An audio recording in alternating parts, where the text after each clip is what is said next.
안녕하세요. 5월 11일 화요일 새벽 예배를 하나님께 올려드립니다. 기도하십니다. 좋으신 주님 감사합니다. 우리의 삶이 터널을 지나가는 것 같고 아직도 어둠 속에 있는 것 같고 광야를 지나는 것 같지만 만나와 메추라기로 구름기둥과 불기둥으로 인도하시며 먹이시고 보호하시는 하나님의 손길을 날마다 경험하게 하시니 감사합니다. 초막이나 궁궐이나 내 주 예수 모신 곳이 그 어디나 하늘나라 됨을 깨닫게 하시고 주님과 동행하여 환경으로 인하여 믿음을 잃지 아니하고 성령의 충만함을 빼앗기지 아니하도록 도리어 천국을 침노하며 믿음으로 일어설 수 있도록 말씀하여 주시고 깨닫게 하여 주시옵소서. 오늘도 새롭게 하시길 간절히 소망하며 예수님의 이름으로 기도했습니다. 아멘. 예찬송가 502장, 새찬송가 445장, 태산을 넘어 험곡에 가도 찬양하십니다. 태산을 넘어 험곡에 가도 빛가운데로 걸어가며 주께서 항상 지키시기로 약속한 말씀 변치 않네. 하늘의 영광 하늘의 영광 나의 맘속에 차고도 넘쳐 할렐루야를 힘차게 불러 영원히 주를 찬양하리.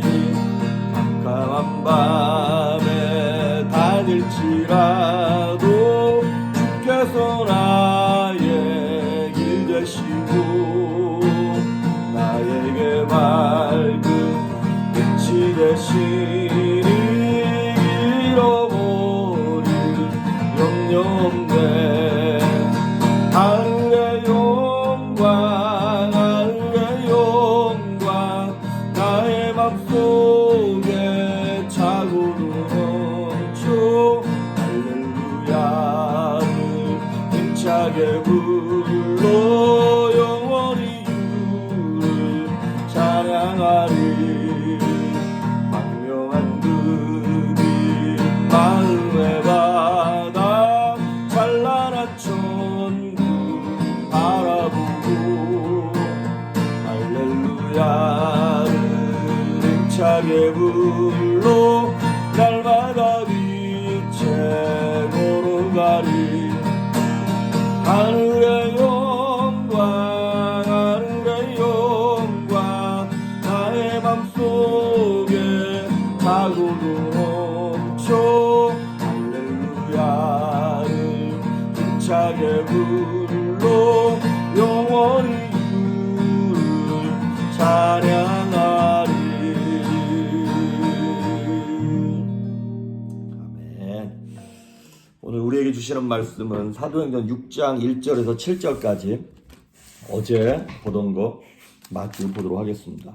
사도행전 6장 1절에서 7절에 있는 말씀까지 제가 봉독해 올립니다. 그때 제자가 더 많아졌는데 헬라파 유대인들이 자기의 과부들이 매일의 구제에 빠짐으로 히브리파 사람을 원망하니 12사도가 모든 제자를 불러 이르되 우리가 하나님의 말씀을 제쳐놓고 접대를 일삼는 것이 마땅하지 아니하니 형제들아 너희 가운데서 성령과 지혜가 충만하여 칭찬받는 사람 7을 택하라. 우리가 이 일을 그들에게 맡기고 우리는 오로지 기도하는 일과 말씀 사역에 힘쓰리라 하니 온 무리가 이 말을 기뻐하여 믿음과 성령이 충만한 사람 스데반과 또 빌립과 프로고로와 니가노르와 디몬과 바메나와 유대교에 입교했던 안디옥 사람 니골라를 택하여 사도들 앞에 세우니 사도들이 기도하고 그들에게 안수하니라. 하나님의 말씀이 점점 왕성하여 예루살렘에 있는 제자의 수가 더 심히 많아지고 허다한 제사장의 무리도 이 도에 복종하니라. 아멘. 어제 말씀드리기를 갈등 해결에 관한 그런 것을 좀 말씀드렸습니다. 교회가 성장하려면 사실 갈등이 없으면 좋겠는데 이게 필요악 같은 거예요. 어쩔 수 없어요. 죄인된 인간들이 모이다 보니까 갈등이 필수 불가결한 요인인 것이죠. 그래서 그 문제점을 발견하고 교정할 때 교회가 그냥 성장만 하는 것이 아니라 내부적으로 성숙을 하죠.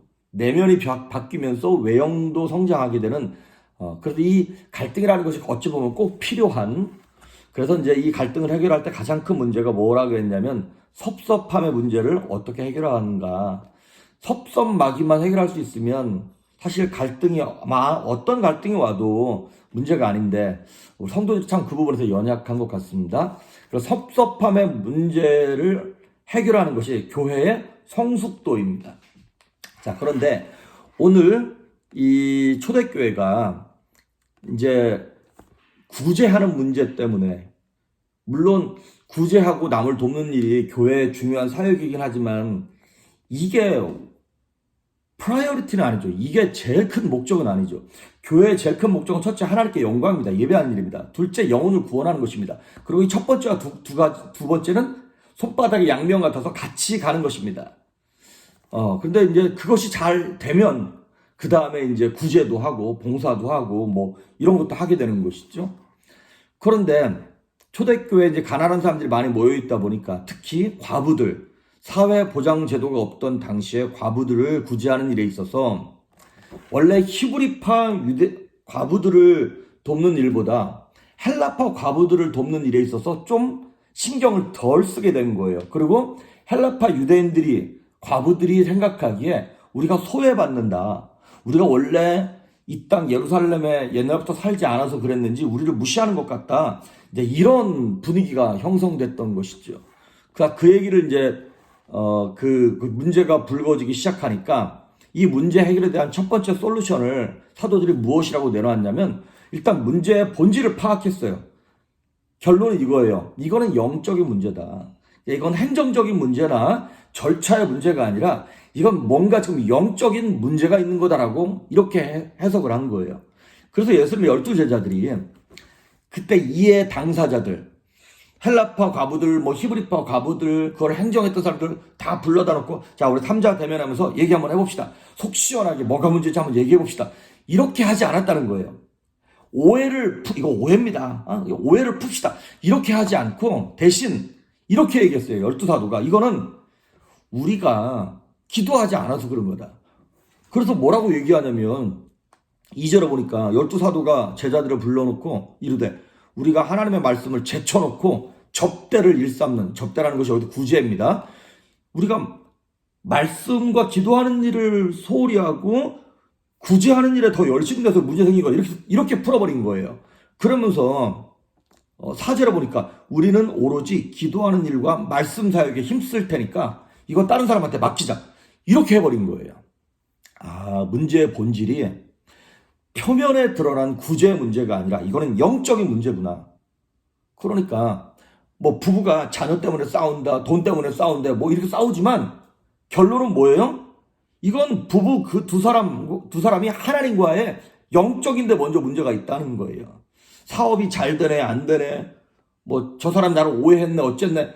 이거는 표면적인 문제인 것이고 모든 일의 배후에는 영적인, 배후가 아니죠. 사실은 본질적인 부분에 있어서는 영적인 것이 문제였다라고 하는 것이죠. 다른 말로 말하면 영적인 것이 문제다. 이 얘기는 은혜의 수위 문제라는 거예요. 무슨 말씀을 드리고 싶은 거냐면 은혜가 떨어지면요. 아무리 구제를 잘해도 원망하고 욕먹습니다. 그런데 은혜가 넘치면 구제를 빼트려 먹어도 뭘 행정을 잘못해도 그럴 수 있지. 얼마나 바쁘면 그러겠어. 다 이해할 수 있는 문제라는 거예요. 그러니까 이건 은혜의 문제고 영적인 문제라는 것입니다. 이 땅에서 일어나는 모든 문제의 배후에는 영적인 실체가 있습니다. 근데 그 영적인 실체에 관한 거를 내가 은혜를 충만히 받고 상대할 것인가? 아니면 은혜 없이 내 실력으로 하다가 문제가 불거지고 공동체가 공격받을 것인가? 그래서 모든 문제의 배후에는 영적인 실체가 존재하기 때문에 그 문제가 불거진 그 사람을 미워하거나 그 환경을 도망간다 그래서 문제가 해결되지 않습니다. 에베소서 6장에 나오는 말씀처럼 우리의 싸움은 혈과 육에 관한 것이 아니라 이 세상 정사와 권세와 어두움의 세상 주관자들과 하늘에 있는 악의 영들에 관한 싸움이라고 사도 바울이 얘기하고 있습니다. 그래서 사도들이 이거는 우리가 기도하지 않아서 그래. 우리가 하나님의 말씀을 제쳐놓고 인간적인 것에 열심 내서 그래. 라고 딱 이거는 우리가 은혜를 잘못 컨트롤해서 그런 거야 라고 이렇게 딱 문제를 파악해 버립니다.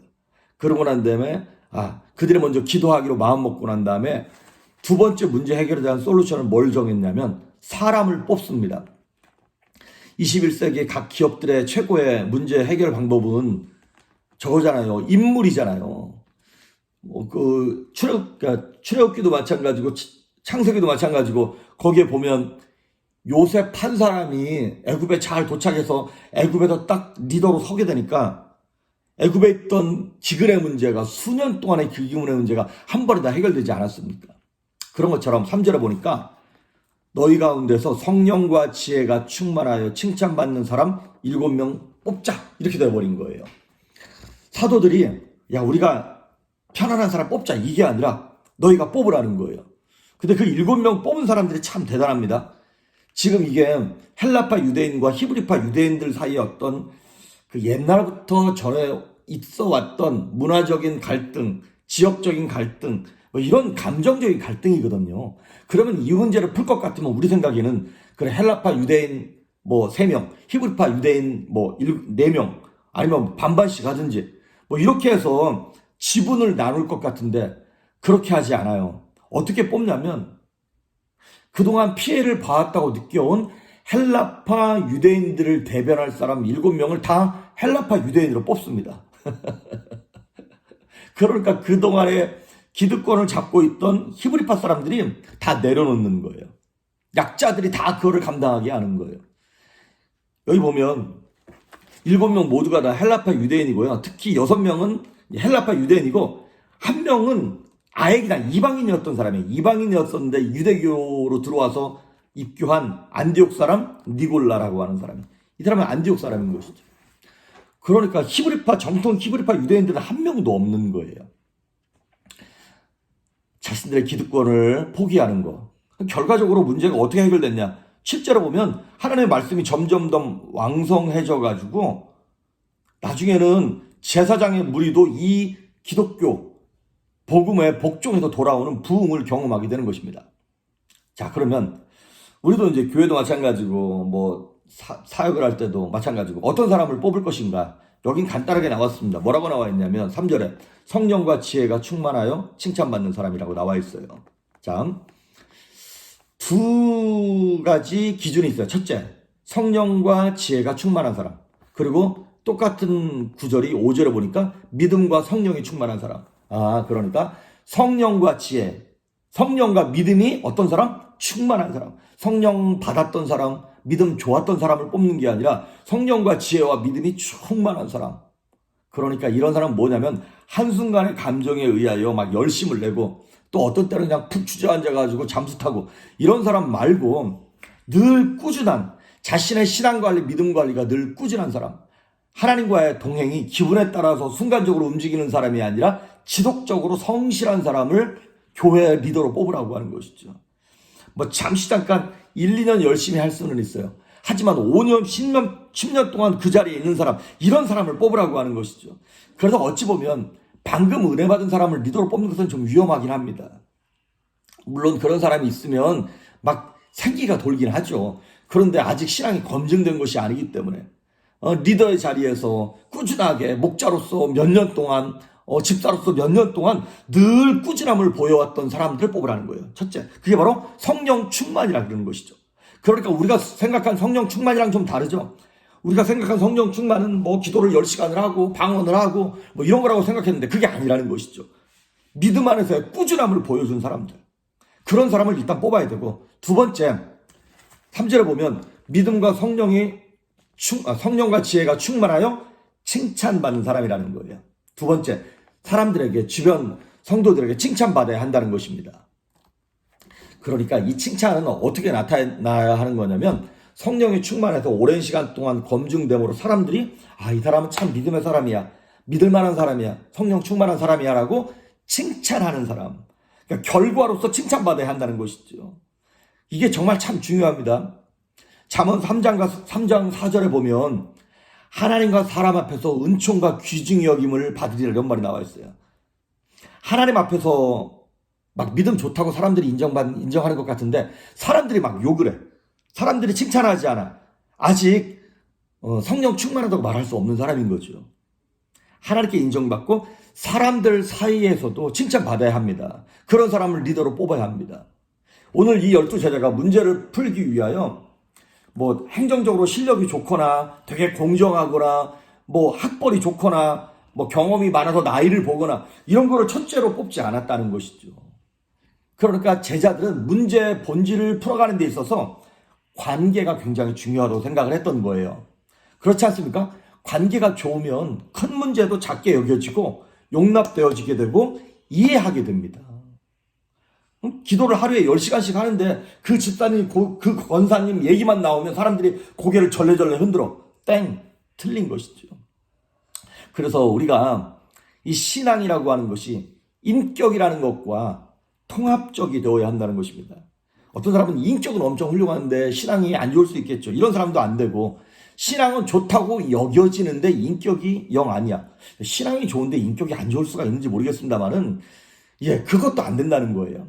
그래서 오늘 교회의 문제를 풀어가는 데 있어서, 또한 우리 삶의 문제를 풀어가는 데 있어서, 어떤 사람을 사용하는 데 있어서, 쓰는 데 있어서 이 사도들의 솔루션은 무엇이었냐면 하나님께도 칭찬받고 사람들에게 인정받는 이 두 가지가 잘 구비된 사람을 뽑았다는 것입니다.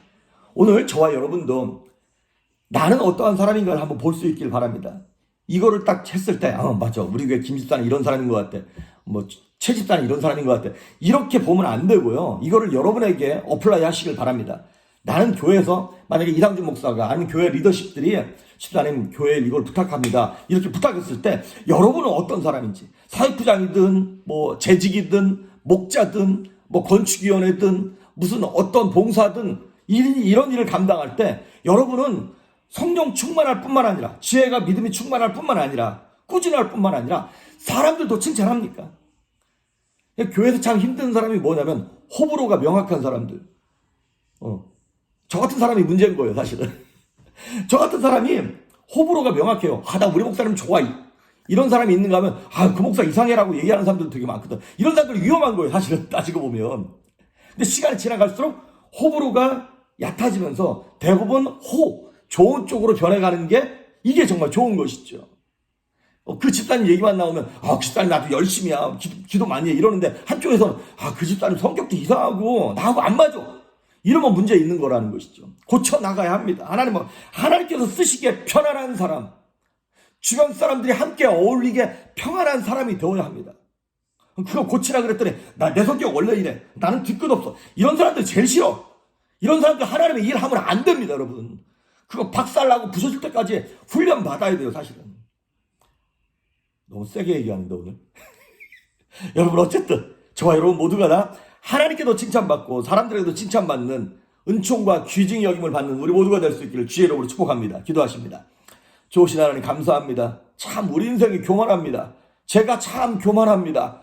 하나님 앞에 인정받을 뿐만 아니라 사람들에게도 사랑받을 수 있는 그 은혜를, 그 믿음을 우리에게 허락하시고 교회를 평안하게 섬겨갈 수 있는 일꾼들 될 수 있도록 축복하여 주시옵소서. 감사드리옵고 예수님의 이름으로 기도했습니다. 아멘.